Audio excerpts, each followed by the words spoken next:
Hey guys, welcome back to Release the Craftin. Priscilla here with another episode of Storycraft. Storycraft, the segment of my channel, I guess, the series, where I tell you a story and you guys watch me do a craft. I craft and tell a story. Not at the same time, of course, because it would be a mess if I had to do both at the same time, but separately, but independently, but together for you guys right here. So,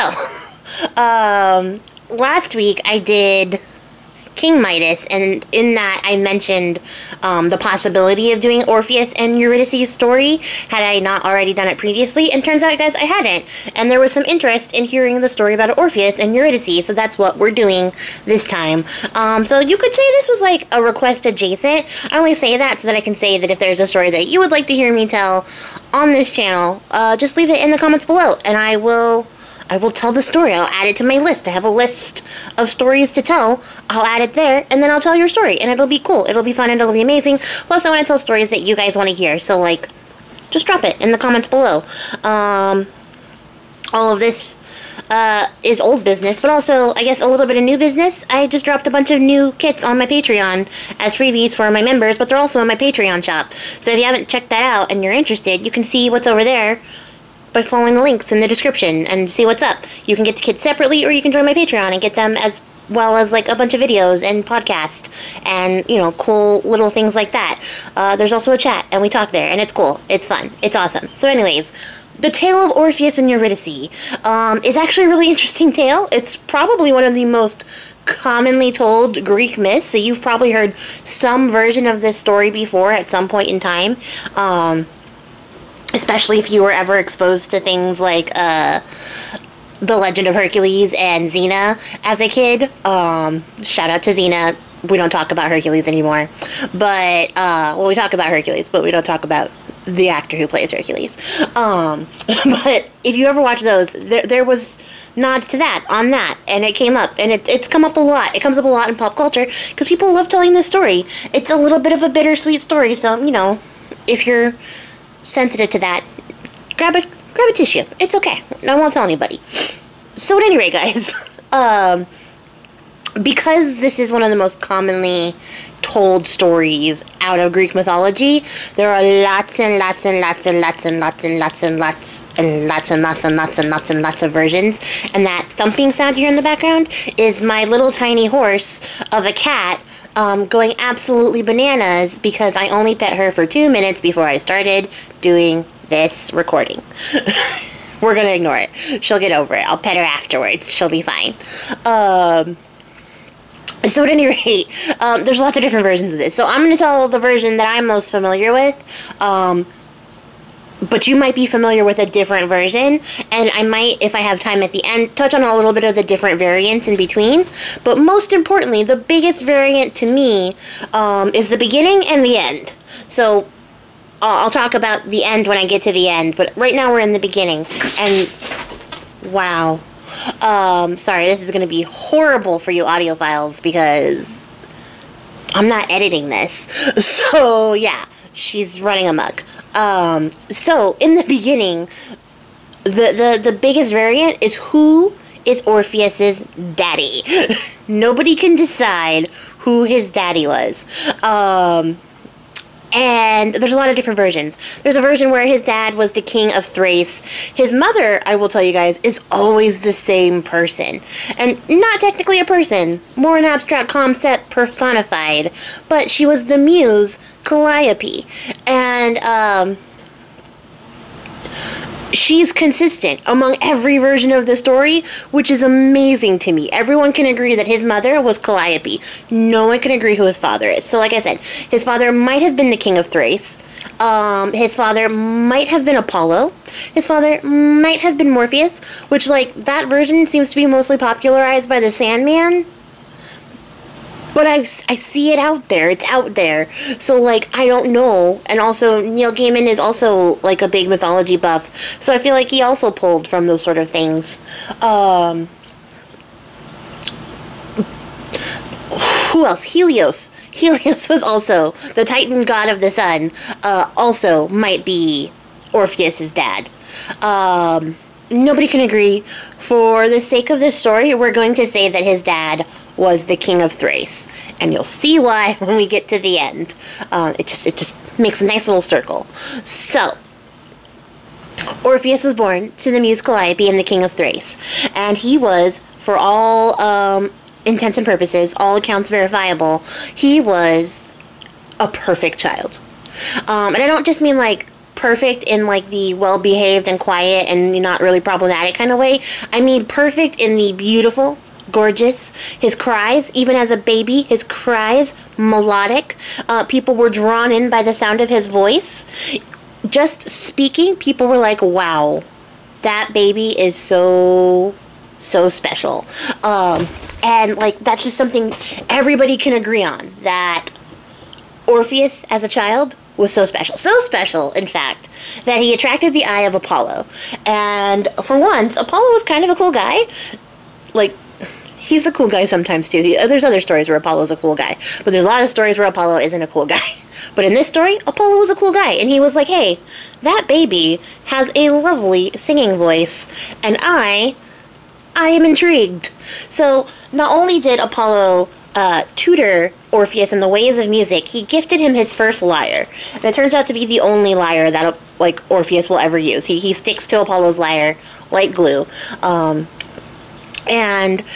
he teaches him how to play the lyre, and he continues to culture and nurture him in the ways of music. So by the time that he is like a grown teenage boy, Orpheus is like the best singer in the world. And I don't just mean like he's a pretty darn good singer, guys. No, I mean like such a good singer with such a beautiful voice that trees would lean over to listen to him better. Rocks would roll closer to him to hear him better. The entire world was enamored with how beautiful his singing voice was. And that's all he cared about. If you guys want to know, all Orpheus cared about was singing, making music, and living a very ascetic lifestyle. And I don't mean aesthetic like cottagecore. I mean aesthetic. Like, this guy didn't want anything. He didn't care about wealth. He didn't care about good food. He didn't care about anything but making music and traveling around spreading his tunes. That was his whole vibe.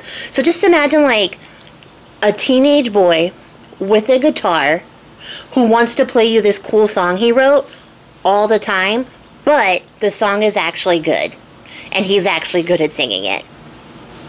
That's Orpheus in a nutshell. And so, because Orpheus only cared about music, and he didn't care about anything else, that's what he did. He left his home, and he traveled around just singing his songs, spreading joy, and even like other ranges of emotions, because not only could he make you happy by listening to his music, but he could make you go through every single emotion. You could feel rage listening to his songs. You could feel deep sorrow, remorse, longing, love, all the things. Orpheus could make you feel those with his voice. His songs were freaking magical.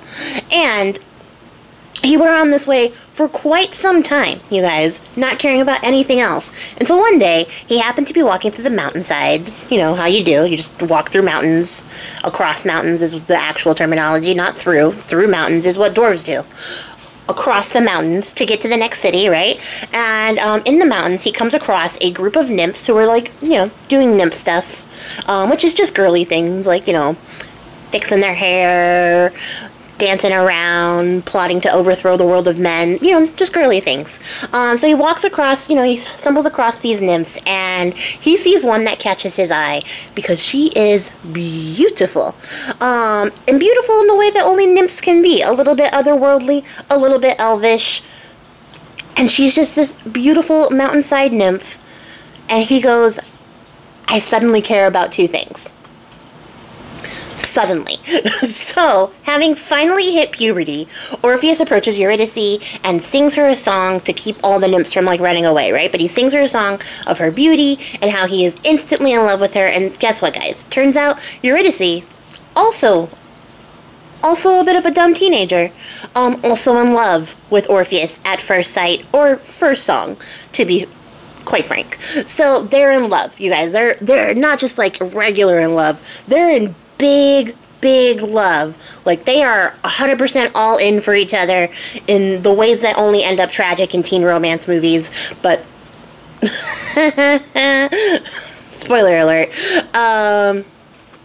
They're so in love that they decide to get married. So they do all the arranging. I don't know how nymphs network, but they do. They pull it together. There's a beautiful wedding. They invite their friends. They invite the locals. Everybody shows up, right? It's a big, huge wedding ceremony because it's kind of a big deal when the most famous musician in the country decides to get married. Because, like, you know, even back then we cared about celebrity gossip. So everyone shows up for this wedding. It's a big deal. They're having a fantastic time. Orpheus is playing his lyre. They're drinking. They're dancing. Eurydice is glowing in her wedding dress. They have the whole ceremony, right? And Hymen, the god of marriages, shows up, and he's like, all right, I'm here to bless this marriage. He takes one look at Orpheus and Eurydice and goes, oh, this won't last long. And Eurydice is like, what do you mean? What do you mean? And Hymen's like, I can't answer any more questions. I'm only here to bless your marriage, however short, and it will be short. It may be. And then Hymen pieces out, right? And that leaves, you know, our young lovebirds a little bit troubled, a little bit concerned about where things are going. And they try to, like, write it off. Orpheus tries to be like, oh, no, it's cool. He was just joking with us. That's how gods are. I know God, so, like, he's just joking. And so Eurydice is like, okay, I'm just going to go get, like, a glass of wine and see if I can, like, calm down a little bit, because that was super ominous on our wedding day. So she goes to get a glass of wine, and there she's greeted by a man named Eurystheus. And Eurystheus, sources vary, is either a satyr or a mountain god or just a beekeeper. And she sees him there. She says hi to him. The usual wedding pleasantries happen. He's telling her how lovely she looks, how wonderful the ceremony she is. And she's like, great, cool, yeah, awesome, yeah, totally. I have to keep making the rounds, though, and I want to find my husband. And he's like, yeah, speaking of, there's actually some people who are asking about you. They're asking about you over here, though. And Eurydice is like, oh, okay. And so she just goes off with Eurystheus. And when they're in the woods, they're walking through the woods, and they're getting further and further away from the wedding party. And she's like, hey, this is really far from the party. Are you sure there's people out here? And Eurystheus turns around to her, and he's like, actually, no. There's nobody out here. I just wanted to tell you that you can't be with Orpheus because I love you. I've always loved you. I love you more than anyone else. And you guys, just for perspective, no matter what he might be, it is all agreed that Eurystheus is a fully grown adult man with a full beard, hitting on this teenager who's newlywed. So it's icky. It's icky. And getting that icky vibe, Eurydice is like, yeah, no, I'm not into you. I have my beautiful, attractive young husband back there who's the most famous musician in all of fucking Greece. I'm not into you. But Eurystheus is like persistent. So he starts to pursue her more aggressively, and Eurydice nopes out of there. She takes off running. But unfortunately, you guys, she's not very coordinated, and she ends up falling down into, like, a little ditch in the woods. And, you know, she's, like, concerned because she thinks she might have hurt her ankle. Eurystheus is looking down over the ledge at her, calling out to her, and she tries to get up, and she's a little bit battered from her tumble, and then she feels something strike her in the arm. And when she turns to look, there is a venomous snake slithering away because she had just rolled onto its home and it bit her. So she starts to faint from the poison. And Eurystheus, seeing what happened, is like, oh my god, I just wanted to tell this really young girl about how much I was in love with her, and now I fucking killed her. So he leaves. He just nopes out of there. He's like, all right, I'm out. Can't be a part of this anymore. Don't want anyone to find out I was horny for a girl who was probably half my age. So he leaves. And Eurydice slowly, painfully dies from the venom of the snake bite. And time goes by, right?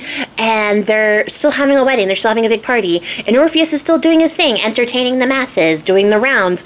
But he notices that Eurydice never came back from having her glass of wine. And he starts to get concerned. And as time goes on, he gets way more concerned because where could his young bride possibly be?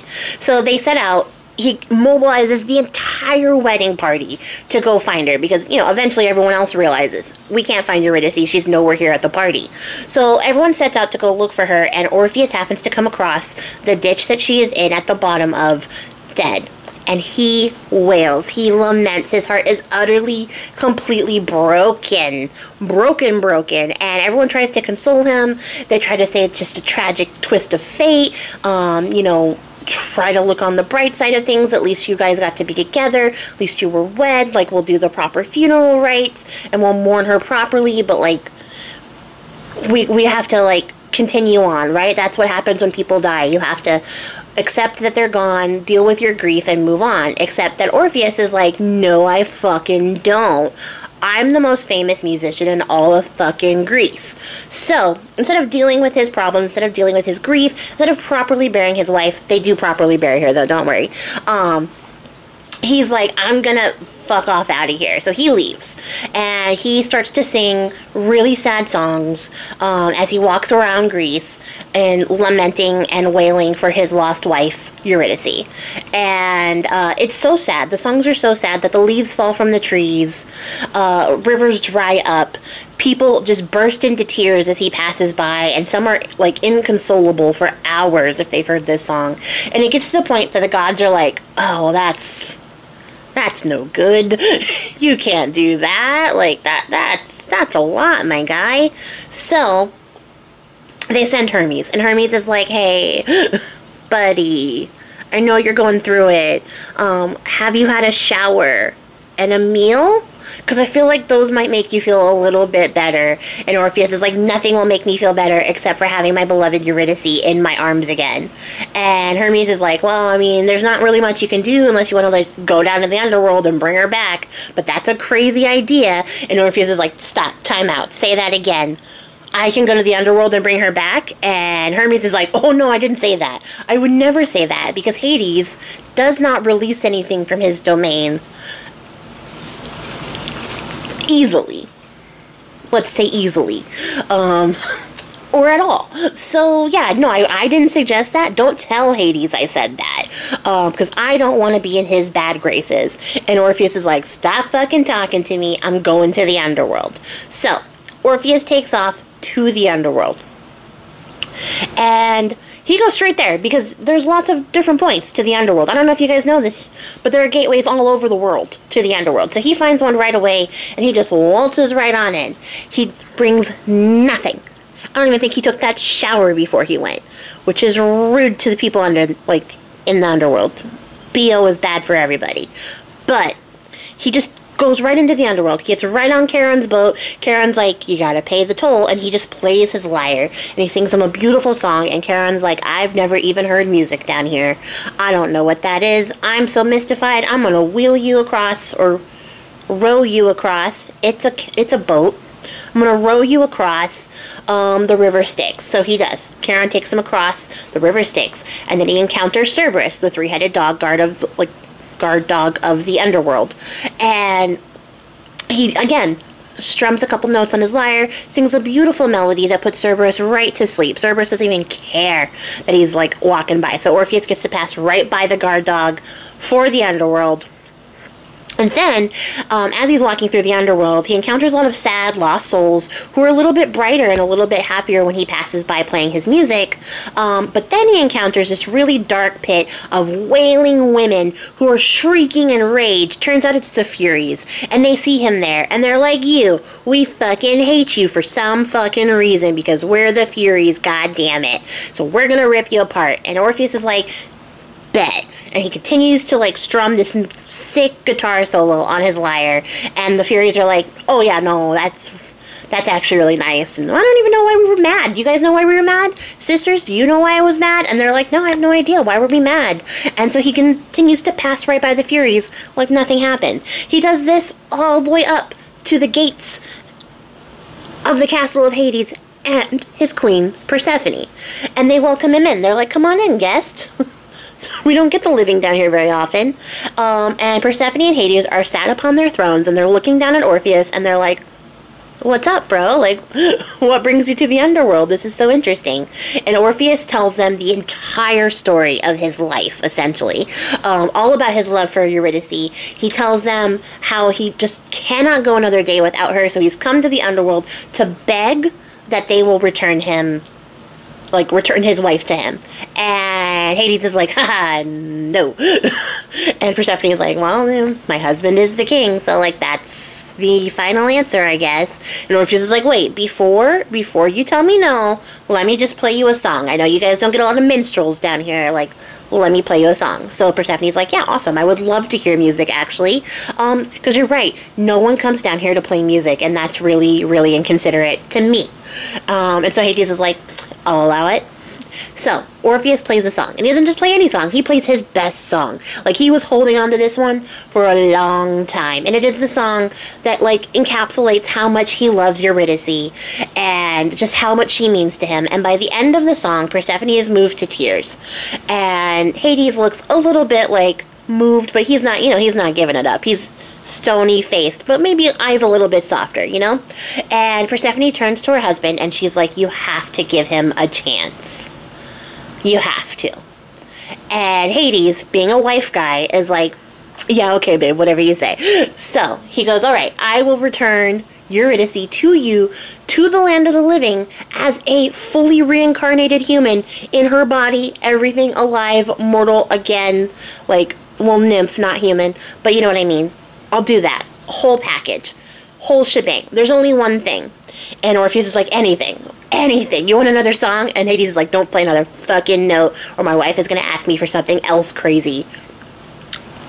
The one thing, is that when you leave here, your wife will be right behind you.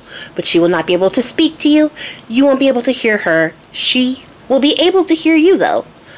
And she will follow you the entire way as you walk right back out of my domain.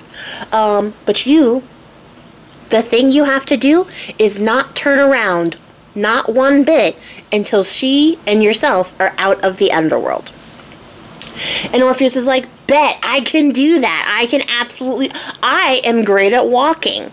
Wouldn't you know, in addition to singing, I am a great walker. And Hades is like, fantastic, you shouldn't have any problems. Turn your ass around and walk out of my kingdom and don't fucking come back here again until you're dead. And Orpheus is like, alright, cool. So, picking up his lyre again, he starts to walk out of the underworld. And as he's walking, it's dead silent behind him. There's no noise. No footsteps, no whispers, no breaths, no nothing. And he's walking, and he's walking, and he's walking, taking the whole path back along, playing his music again so that, nobody gets upset at him when he passes by. And he's thinking, okay, I'm doing good. I'm walking on my way out of here, and the gods wouldn't lie to me, so my wife is definitely behind me. But it feels like the more I go, the less likely it is that she's actually behind me. And so he continues on this way, on his entire journey out of the underworld, and he gets more and more doubtful as time goes by that Eurydice is even back there. He's so afraid of like fucking up that he doesn't peek over his shoulder or anything like I absolutely would, because I don't trust anybody. But he's starting to lose a little faith, lose a little hope as he's going on. And then he finally sees the exit to the underworld, the end of the cave system, right? He's coming back out, and he's like, oh, thank God, the sunlight. So he steps out there, and he's like, oh, finally, I'm so glad that we finally made it out of the underworld. And he turns around, and he sees the spirit of his wife, Eurydice. She was there with him the entire time, but she hadn't actually stepped out of the cave yet. And the condition was that both of them were out of the underworld. So he turned around too early. And when he turns around, he sees her, and he hears her sadly say his name. And it's the last thing he hears as her soul is snatched back into the underworld to be trapped there forevermore. And you would think that would be the end of the story. But it's not. Because Orpheus continues his trend of being insanely heartbroken, playing the saddest songs that anyone has ever heard in the entire world. He heads back to Thrace, the country of his birth. And when he gets there, he takes up residence in the castle that he is actually technically the prince of. And he spends all of his days there writing sad poetry and sadder songs. And spending all of his time in the company of boys. And I mean boys. I wish it was men, but it's boys. And he spends years like this. And it gets to the point where, like, he's still pretty young, right? Like, he was still a teenager when this happened. So the women of Thrace are like, there's this incredibly attractive man who happens to be, like, super famous, just sitting in this castle, hanging out with boys, and not us. So they start to, like, ply him and try to convince him to remarry. And he's like, oh, no, disgusting, ew, none of you could be even close to my beautiful Eurydice. I have sworn off women forever. I am only here for the men. Which he is. And he continues to seek affection in the arms of men, never actually settling down in a romantic relationship with any of them, but he spurns every woman who approaches him. In fact, not just spurns, but kind of low-key insults them for not being like Eurydice. And this starts to send the women of Thrace into a rage. And they get angrier and angrier. And then they're like, that guy sucks. That guy is the worst famous person I've ever met. And I've only met one famous person. So the women of Thrace start throwing rocks and sticks at Orpheus. And what happens is the rocks and sticks remember all the beautiful music that he ever played. And they're like, oh no, I don't want to be involved in this. So they don't hit him. So there's just a group of women trying to stone Orpheus to death. And the rocks are like, oh no, let me just go left. Let me go wide right. Like, I can't hit this guy. And Orpheus is unbothered because he's still wallowing in his little, like, pity pool of self-pity and grief and remorse and regret. And he doesn't even notice that these women are actively trying to stone him to death. Because all the rocks are like, no, we can't touch that guy. We actually love that guy. So, then, they get angrier because they're like, not only were they rejected, but their attempt to get revenge failed. It failed miserably, comedically even. So what ends up happening is that the women of Thrace get together. They grab a bunch of bigger sticks, question mark, because I feel like those sticks would still have an issue, but they clearly didn't because they were larger. And they take those big sticks and they beat the shit out of Orpheus. They beat the ever-loving shit out of Orpheus. And once he is down on the ground, something takes over them and they rip him apart with their bare hands. Like, absolutely rip him into pieces. Dismember Orpheus. And then they take his head, which, after being removed from its shoulders, continues to fucking sing, and they throw it into the ocean. Turns out, not just his head continues to sing, but his lyre continues to play. So they throw that into the ocean too, because they're like, get the fuck out of here. We hate this guy. The proper funeral rites are done for his body, but his head and his lyre are just bobbing away in the sea. And they continue to bob away, singing their sad song, until they hit the island of Lesbos. And on the island of Lesbos, they actually bury the head. They're like, no, sir, you're dead. We don't know if anyone's told you, but you're actually dead. So they bury Orpheus's head, and Lesbos ends up becoming the center of what would be the Orphic cult, or the cult of Orpheus, and the start of the Orphic mysteries, which all have to do with, like, Dionysus and, like, death and rebirth. And I don't know that much about them because they're a mystery religion and nobody wrote anything down about them. But also, I don't know that much about them, so period, full stop. That's the start of the Orphic mysteries. We're done. So, you would think this would be the final end of this story, of this tragic tale. But it's actually not, because what happens is when Orpheus's head and his lyre are finally set to rest, they're reunited with his body in the underworld, and he actually gets to go onto the fields of the blessed where he finds Eurydice, and they get to be together forever in the afterlife. Happily ever after-ish. The end. That's the end of the story.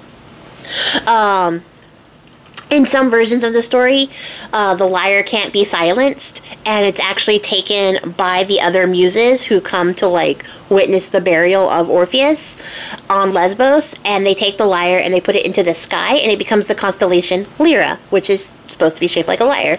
So, cool thing. Cool little fact there. So at the end, the little inconsistencies at the end is the manner in which Orpheus dies. He always dies at the end of the story in some extremely violent fashion. But